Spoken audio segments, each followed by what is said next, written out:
"Move, Mutt! You're not fooling anyone." The words ripped through the cold evening air as Elias Hart, a weathered farmer with a voice sharpened by years of disappointment, stood glaring at the small puppy sprawled across the dirt path. The pup's fur was streaked with mud, and its ribs pressed against its fragile skin, yet its eyes held a glint of defiance that made the farmer hesitate. The locked barn door loomed behind the animal, its iron latch rusted with age, but the way the puppy refused to move made the air between them feel heavy, as though some secret pressed against the wood within. Elias shifted the weight of his pitchfork and muttered under his breath.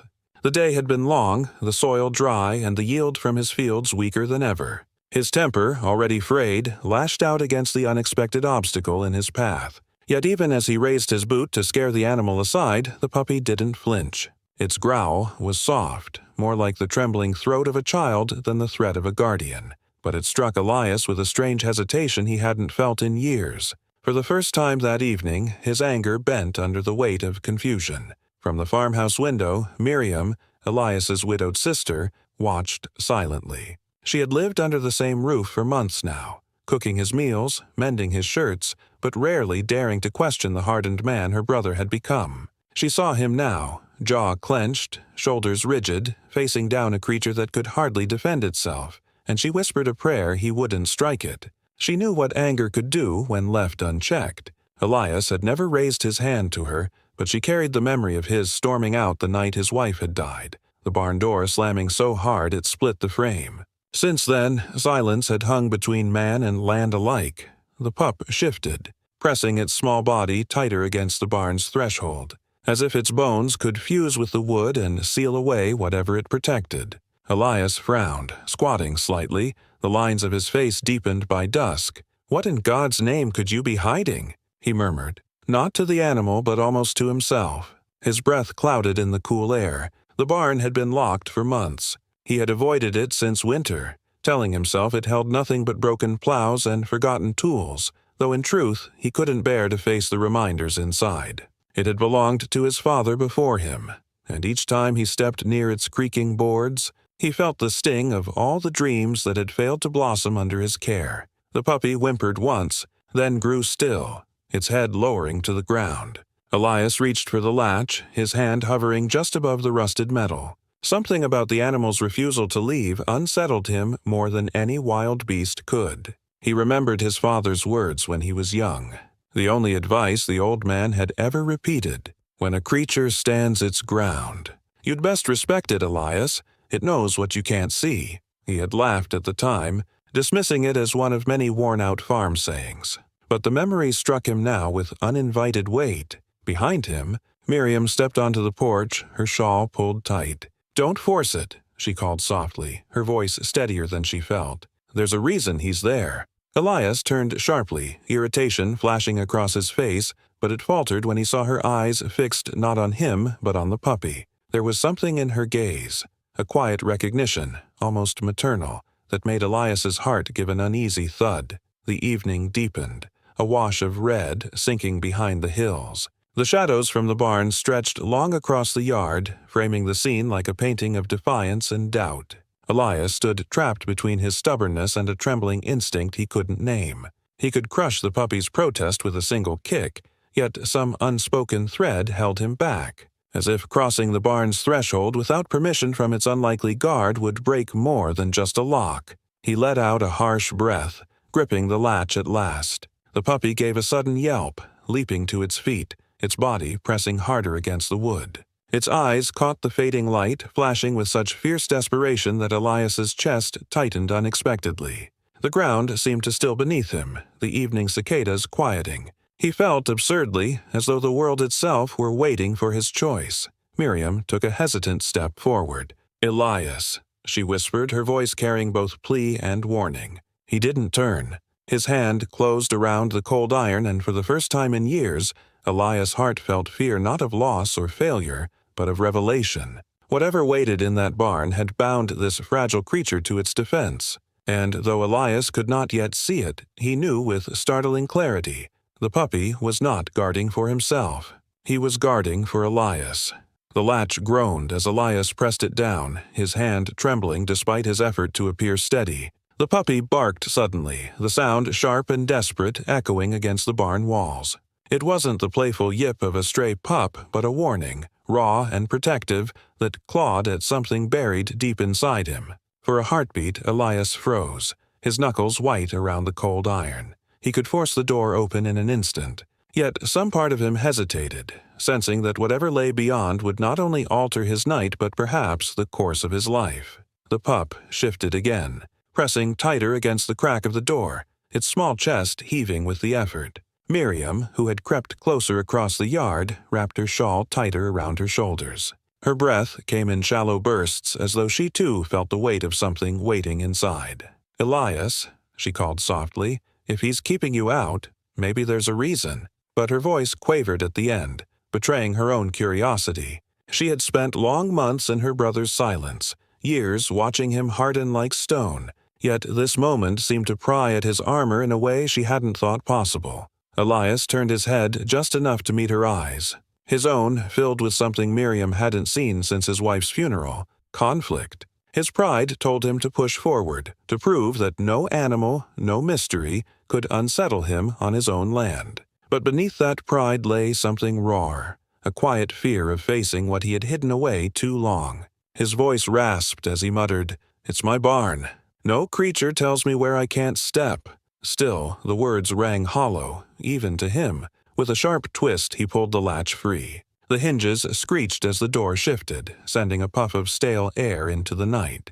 The puppy lunged, not at Elias, but sideways, wedging himself half into the opening as though to block Elias from seeing what lay within. Elias cursed under his breath, shoving the door wider, but the sight inside froze him before anger could rise again. The barn was dim, the last rays of sunset slipping through gaps in the roof, streaking the air with beams of dust. Amid the shadows a low sound pulsed, faint, rhythmic, alive. Elias squinted and then his breath caught.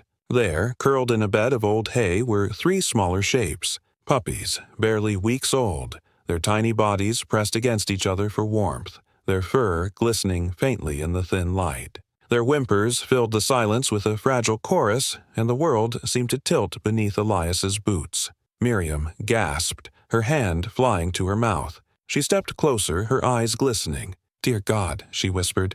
The pup at the doorway barked again, but this time it was less warning than plea, his head whipping between Elias and his hidden siblings as if begging for understanding. Elias staggered back a step, his heart pounding. He hadn't expected this. He had braced himself for rot, for the stale remains of tools long forgotten, but not for life. Not for a secret family guarded by nothing more than skin and bone courage. The weight of it pressed hard on his chest. These pups had survived here, hidden in his own barn without his notice, without his care. Shame burned hot at the edges of his anger. Miriam touched his arm gently, her voice breaking. Elias, he wasn't guarding the barn. He was guarding them. Her words sank into him like seeds into dry earth, breaking through soil he thought long dead. He looked again at the litter, fragile yet breathing, alive against all odds. The guardian pup's body trembled, exhaustion pulling at him, yet his eyes held that same fierce defiance. Elias felt something he couldn't name, a stirring that reached back to the boy he once was, the boy who had begged his father for a hound, the boy who believed loyalty was the greatest gift a creature could give. That boy had been buried under years of labor, disappointment, and loss, but tonight, in the fading light, Elias felt him again. The silence stretched until Miriam's voice broke it. "You can't turn away from this." Her tone was not sharp, not commanding, but steady, carrying a truth that Elias couldn't deny. He turned from the doorway, his jaw tight, and for the first time in years, he didn't know what to do. His farm was failing, his life hollow, and yet here in the heart of neglect and decay, something fragile had taken root. He had thought he was the one guarding his land, but it was this pup, small, starving, relentless, who had been the true keeper all along. The night deepened, stars pricking through the darkness. Elias stood motionless, his shadow stretching long across the yard as the sounds of life whispered from the barn. He had opened the door, but it was clear now. He was the one standing at the threshold of change. The barn's interior was steeped in shadows, the kind that swallowed sound and bent memory. Elias pushed the door wider, the wood groaning as though protesting the intrusion. Dust spiraled upward in faint streams of moonlight, and the scent of hay, old, damp, and sour, clung to the air. The puppy darted in first, slipping past his boots as if to show him the way. Elias followed, his steps heavy with both dread and curiosity. Miriam lingered at the doorway, her hand gripping the frame, torn between fear and the urge to witness whatever truth had been locked away all these months. At first, nothing seemed unusual. Wooden crates lay scattered, tools rusted in their hooks, and the remnants of old feed sacks lay shredded by mice. Elias felt a wave of irritation rising, ready to curse himself for being led by a starving pup's stubbornness.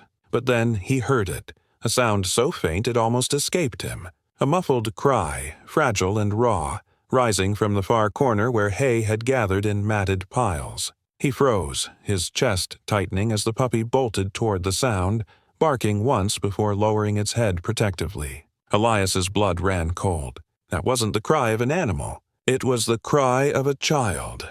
Miriam gasped sharply, her voice breaking the silence. "Elias, do you hear it?" He couldn't answer. His feet moved on their own, crunching over straw, his eyes fixed on the shifting mound in the shadows. With trembling hands, he pulled back the layers of hay, and there, huddled against the barn wall, was a little girl no older than 6, her face streaked with dirt, her hair tangled into knots. She blinked up at him with eyes wide and terrified, clutching a torn blanket around her thin shoulders.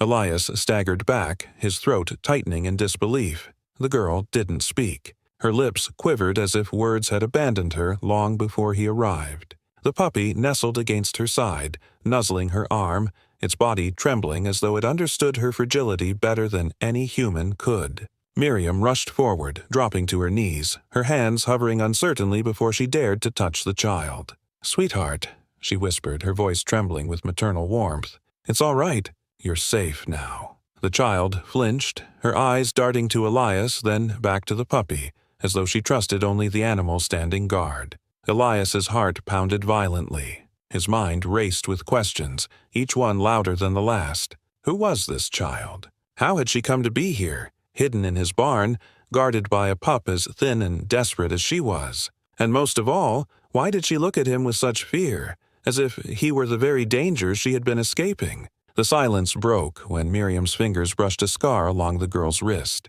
She inhaled sharply, her face paling. It was no accident, no scrape from a fall. These were the marks of ropes, bindings, the cruel signature of someone who had meant harm.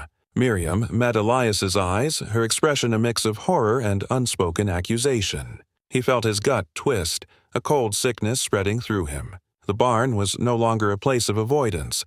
It had become the heart of a mystery that demanded he confront it. The girl pressed closer to the puppy, her lips parting just enough to whisper one broken word. "Hide." The sound was barely audible, but it struck Elias like a hammer. Hide. She had been hiding here all along, shielded by a dog that had no reason to fight for her except love. Elias turned sharply, his gaze darting to the door. The night outside suddenly felt hostile, the wind pushing against the walls like an unseen pursuer. He thought of the men who occasionally roamed these back roads, faces hardened by cruelty, looking for prey weaker than themselves.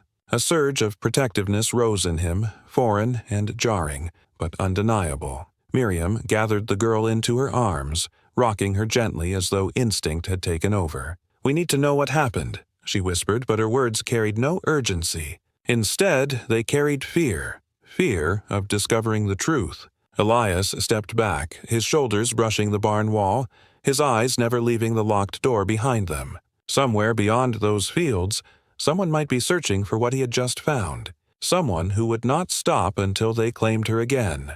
The puppy growled low, pressing itself between Elias and the child, its tiny body radiating a courage Elias himself had long forgotten. He crouched down slowly, his calloused hands trembling as he reached out, not to take the girl, but to touch the puppy. For once, he let himself speak without the armor of harshness. "You kept her safe," he murmured, his voice barely more than a rasp.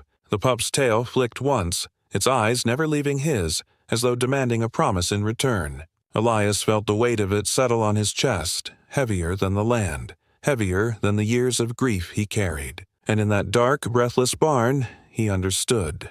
This was no accident. The child's arrival had broken through his silence, and the puppy's loyalty had forced him to see. Something had been entrusted to him, whether he wanted it or not, and his life would never return to what it had been before that door was opened. The barn was darker than Elias remembered, its air heavy with dust and secrets long kept from daylight.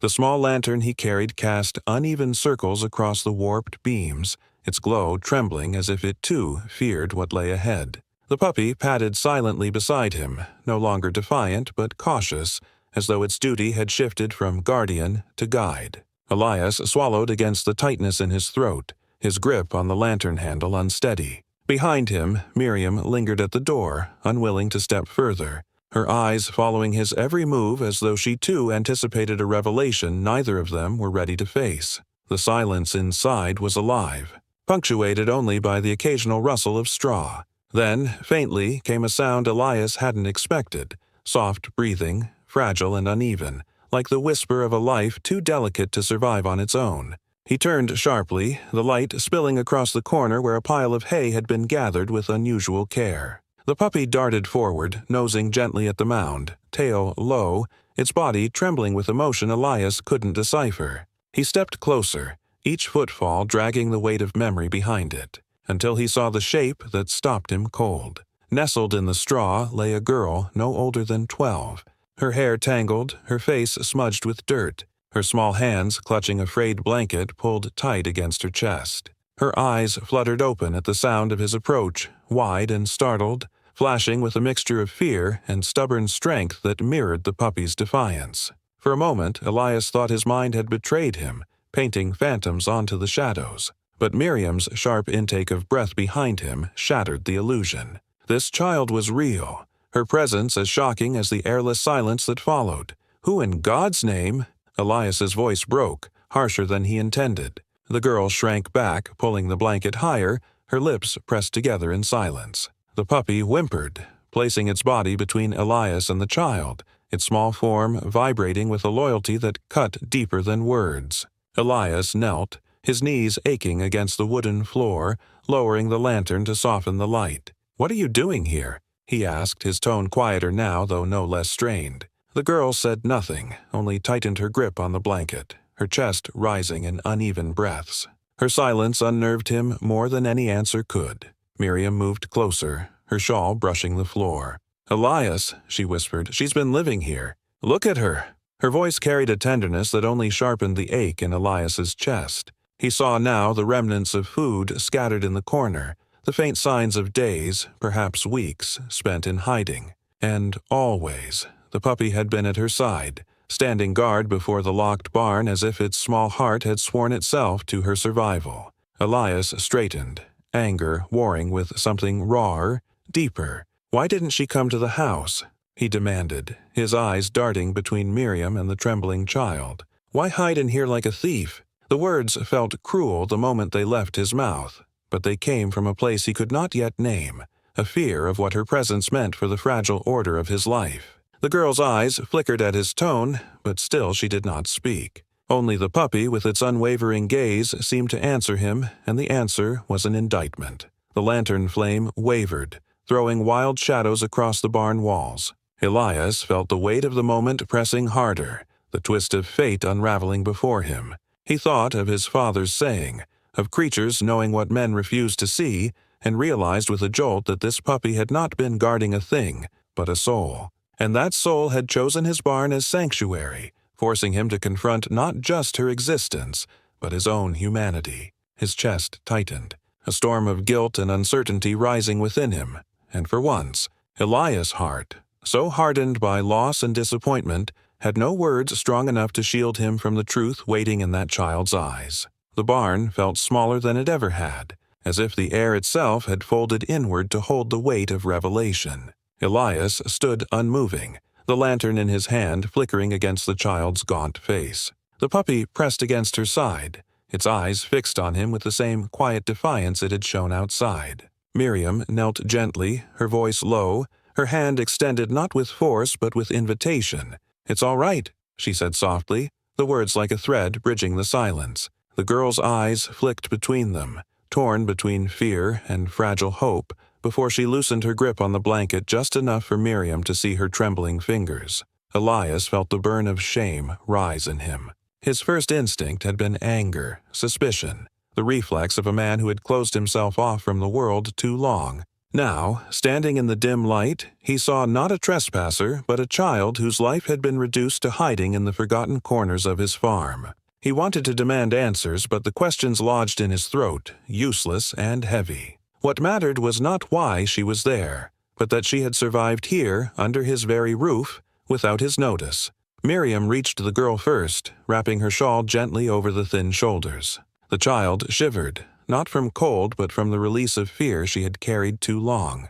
Elias lowered himself slowly, knees stiff until his eyes were level with hers. He had not looked anyone in the eye this way in years, not since the night he had buried his wife and turned his grief into stone. The girl's gaze met his at last, wide and unblinking, and in it he saw not accusation, but the raw reflection of someone who had trusted a stray animal more than any human being. That truth pierced him deeper than any judgment could. For a long moment, none of them spoke. Only the sound of the puppy's steady breathing filled the barn, its small chest rising and falling with unshaken loyalty. Elias reached out not toward the girl but toward the puppy. His calloused hand hovered, then rested lightly on the animal's back. The dog didn't recoil. Instead, it pressed closer against the girl, a silent reminder that trust could be earned only with patience, not command. Miriam helped the child to her feet, and together they walked slowly toward the barn door. Elias followed, the lantern's glow casting their shadows long and uneven across the floor. Outside, the night had deepened, stars scattered across the sky like seeds flung across a dark field. The air smelled of earth and smoke, of a life worn but still standing. He realized then how much of his world he had allowed to lock itself away, just as tightly as the barn doors he hadn't opened in months. At the threshold, the girl paused. She looked back once, her hand clutching the shawl close. Her eyes lingered on Elias, searching for something. He did not speak because words had no power here. Instead, he nodded. Slow, deliberate, the first gesture of acceptance he had made in longer than he could remember. And it was enough. The puppy trotted ahead into the yard, ears perked, tail wagging faintly as if announcing that the weight of its burden had finally lifted. Elias stepped out last, letting the cool night settle over him. He looked at the barn, its wooden frame looming in the moonlight, and understood that it would never again be just a place of tools and dust. It had become something else, something unspoken, a reminder that even in silence, life waits to be noticed. And sometimes salvation arrives in the form of a small creature refusing to move. Elias closed the lantern, leaving the farm bathed in starlight. For the first time in years, he felt the ground beneath his boots not as a burden, but as something alive, carrying him forward. The child walked between him and Miriam, her steps unsteady but sure, and the puppy circled her feet, ever faithful. Together they crossed the yard, leaving behind the locked barn and stepping into a future that none of them had expected, but all of them needed.